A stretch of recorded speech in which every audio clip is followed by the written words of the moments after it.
Hello everyone and welcome to The Construct. I feel like I should have a tagline of some sort. With all your construction, no, doesn't work like that. Hello everyone and welcome to oh no, what a mess. What an absolute mess. How you guys doing? How are you guys doing over there? So the topic of today is how to strategically tender in 2021. But as I said before, that I think the one thing that we think going into just being a tenderpreneur, obviously, if you don't do construction management or been in construction or understand any of just construction in itself, you tend to think that, okay, cool, you just go in, you take a chance, and the people that are just, picking out the lucky numbers are the ones that are winning. Whereas, obviously, that's not the case. The case is the fact that you have to be strategic in it, and there's a lot of there are methods to it, there's a process to it, and that's what we're going to be covering in today's episode. So I'm going to give you about 10 pointers that's going to help you, no, not 10, 5 pointers that are going to help you. Most important thing, I don't want to ram in this video. I don't want to have a 10-page presentation, because I've actually thought of that. There's so many things that, obviously, from the admin side and obviously in the industry, just technical things that you'd want someone else to know. I decided, you know what, let me just snip it up into the most important things if you're starting off, to make sure that you just make sure that those things are on point, and you will find yourself in a better position to be awarded. I know this is crazy. I know this is so crazy.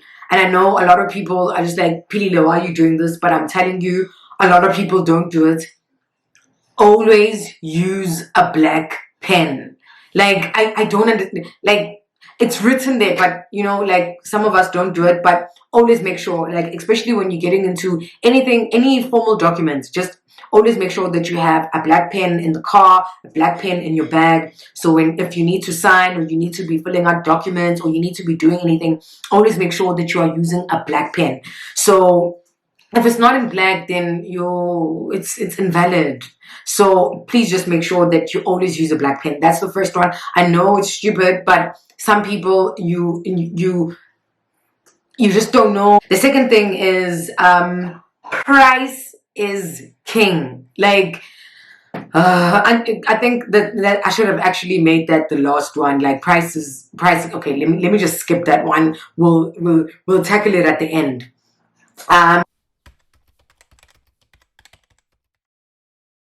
Third one is, okay, now it's the second. Don't take your bid in too early. Sometimes you get overly excited and you're thinking, you know what, actually, it's Tuesday today, and we're supposed to be submitting on Thursday. Let me just, not cut corners, but let me just be an early bird and put it in. Don't do that.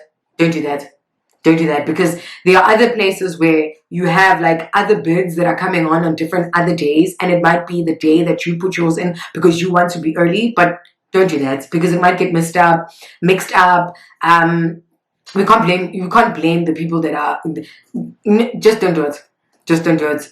Send it in on the day before 10. It's always plus minus about 10. Make sure that you get it there on the day, on time, in black pen.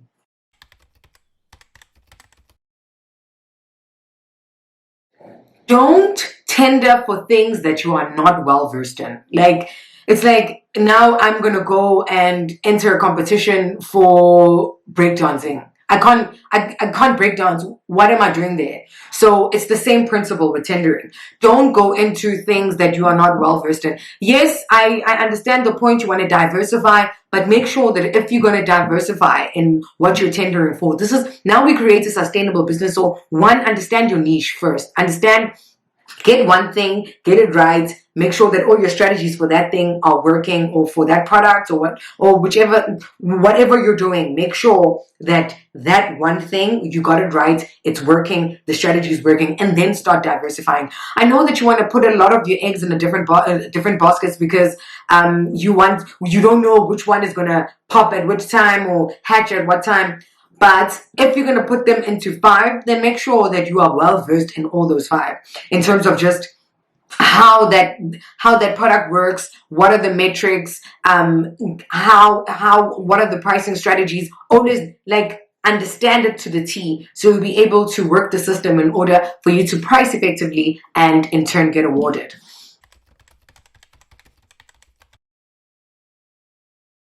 Always make sure that in your quote, when you fill in the tender documents, there's always a in your tender in your quote that you always stipulate the amount of time that the period that you're keeping your price for, and understand. Always put that in. If it's 30 days, if it's 60 days, if it's 90 days, and always make sure that you are talking with the manufacturer or the person that is selling to you if they can keep that price for that long, because sometimes the municipalities or transstates might put in like a bid and award a bid 3 months before they're actually going to be taking the system, make the stuff. So make sure that you are quoting for the maximum amount that you can keep the price that you were given initially in order to make the same amount of profit or margin that you want to do on that project.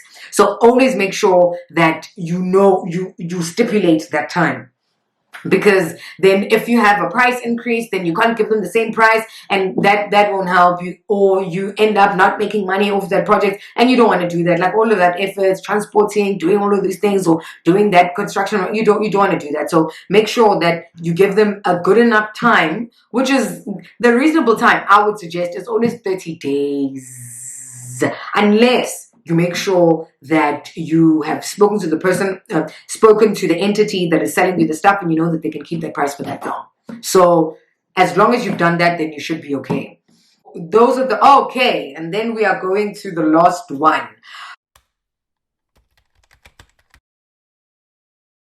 Price, price, price, price, price, price, price. I can't even like stress this enough. Like price is king, of course. Like it's a deciding factor on whether you win or not. But more than anything, yeah, there are all those other things that come into it, your BE or whatever. But the stronger the price that you have, and you still have BE and all the youth, and it's all nice, and you have that in, and the price is great, you are in it. Like you are in it. But in order for you to be able to get a good price on something, you have to know what you're doing. You have to go to the source. You have to go to the manufacturers of whatever that you're doing and understand their pricing strategies. A lot of manufacturers have pricing strategies for certain periods, for market trends, for just like investors that are coming in that are affecting the business at that time, which will be your socio, which would be your technological, which like the political. It could be a lot of factors that govern the price or stir them to a certain price. So understand those factors around what you are tendering for, and that way you understand the manufacturer's pricing better. So obviously, if you're having a shortage of not plastic, man, having a shortage, like for instance, currently we're going through a steel shortage. Ooh. A steel shortage.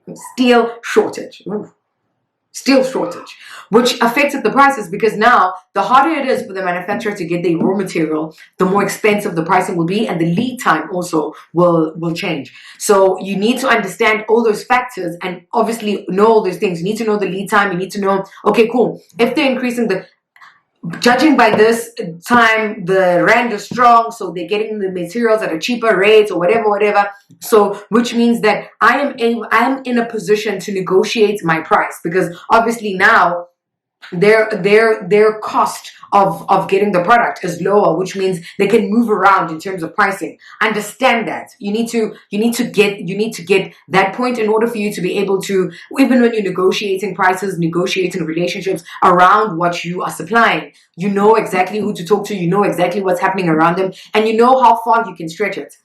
Another thing is also know, and I know like this is crazy, always be nice to the salesperson that is handling the admin parts of your quote, or from the manufacturer, or just the person that you are talking to that will literally be doing the invoice for you, literally be like putting through the sale for you. That person is your guy, because that person understands what is happening. They are the one that are dealing with the product hand in hand and are able to give you advice about okay, cool. Right now it's a good time. You're having specials. Right now, like they'll always give you a gauge on, okay, cool. Is this a bad timing? Can I stretch the price a bit more?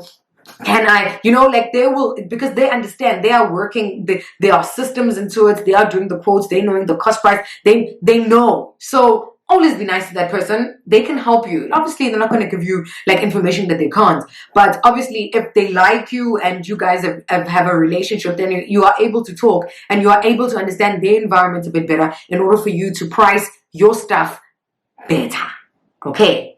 Thing that I really wanted to touch on, because I really thought it was important, was just markup versus margin.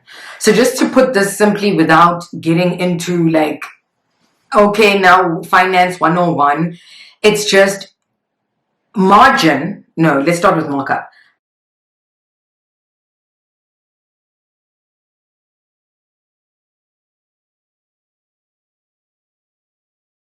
A markup is you deciding, okay, cool, I'm going to buy this, whatever that I'm going to sell or resell for 50 Rand, and I'm going to sell it at 15% markup. So you literally just what you bought it for plus what you wanna, the profit that you wanna make off of it. Whereas with margin, it's okay, cool. Look, whatever it took for you to take the material from its raw state into a point where it's sellable, which is your retail price, then that's what margin calculates. It calculates cost plus whatever it took, and then you add in the profit. So you don't go back and now you don't see like a real profit in your business because you didn't factor in what it actually took to take your product from its raw state into its retail state. So when you price with margin, you're going to see more of a profit. Whereas if you price with a markup, then you still, from the profit that you've already calculated, you still have to slash in, or that's what you're basically saying when you calculating markup. So always put that into factor. So those are the 5 things that I would love to share, and that will help you a little bit better. Like we could break down a lot of, okay, cool, yeah, 10, whatever, which I will do. But I wanted to give you these 5 things just to keep you going and knowing that if like get these 5 right, then you are all right. You genuinely trying to create a sustainable business in tendering.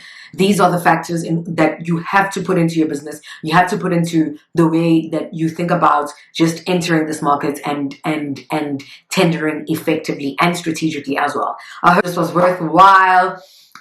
Just to round it off, you know what to do. Don't forget to subscribe. I'd love your subscription. Don't forget to like. I'd love knowing that you liking what I do, and don't forget to comment so I'll know if I'm doing it right or if you have any questions. I'm open to explaining stuff a bit deeper if there's something that you didn't get. So just drop it into the comments and I'll make sure that I tackle it in. If I get a lot of questions, then I might do a video on that. But just comment, bruh. I got you. Thank you for coming on to The Construct, and see you on the next episode. Bye.